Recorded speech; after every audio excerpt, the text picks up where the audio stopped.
that died because of hunger and hunger-related causes. My name is Dani Menendez, and I'm going to speak to you about hunger.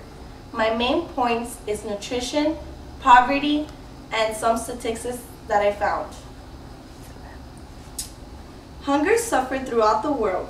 To be healthy and active, we must have food in adequate quantity, quality, and variety to meet our energy and nutrition requirements. Without adequate nutrition, children cannot develop their potential to the fullest, and adults will experience difficulty in maintaining or expanding theirs. Protein energy malnutrition is by the far most lethal form of malnutrition, hunger, and the one referred to when world hunger is referred. Approximately 850 million people worldwide are malnourished. Malnutrition plays a role in at least half of the 10.9 million child deaths each year, which is 5 million deaths.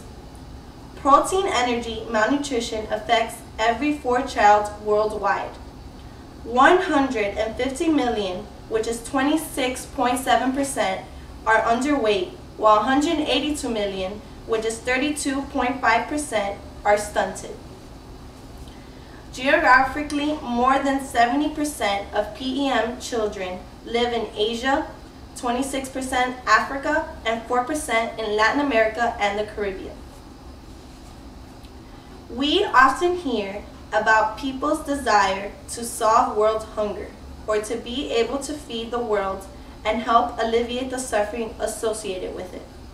However, meaningful long-term alleviation to hunger is rooted in the alleviation of poverty, as poverty leads to hunger. World hunger is a terrible symptom of world poverty. Its efforts are only directed at providing food or improving food production or distribution. Then the structural roots causes that create hunger, poverty, and dependency would still remain. And so while continuous effort, resources, and energies are deployed to relieve hunger through these technical measures, the political causes require political solutions as well. The causes of poverty include poor people's lack of resources, an extremely unequal income distribution in the world and within specific countries, conflict, and hunger itself.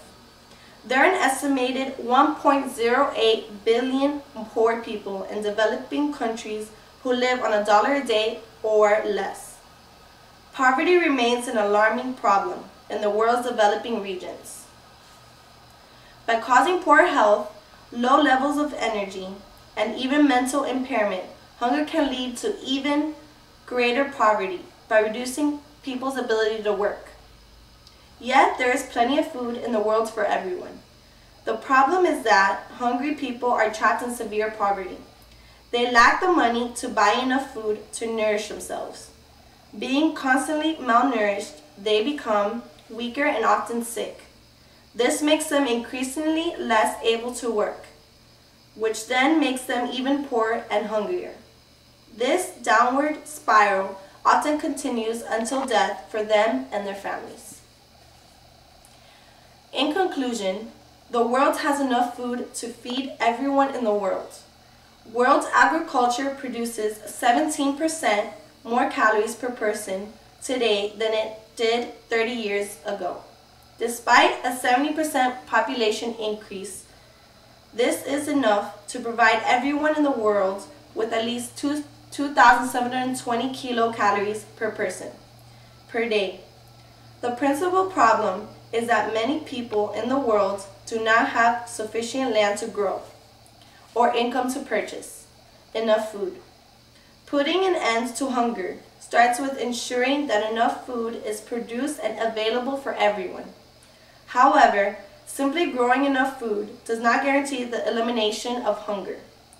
Access by all people at all times enough nutritionally adequate and safe food for an active and healthy life. Food security must be guaranteed. Worldwide, increased efforts to ensure food security are needed in order to eliminate hunger and malnutrition and their devastating consequences among current generations and those to come. The contribution of each and every one of us through information sharing, caring, and participating in activities is imperative to ensuring the fundamental right of all human beings to be free from hunger.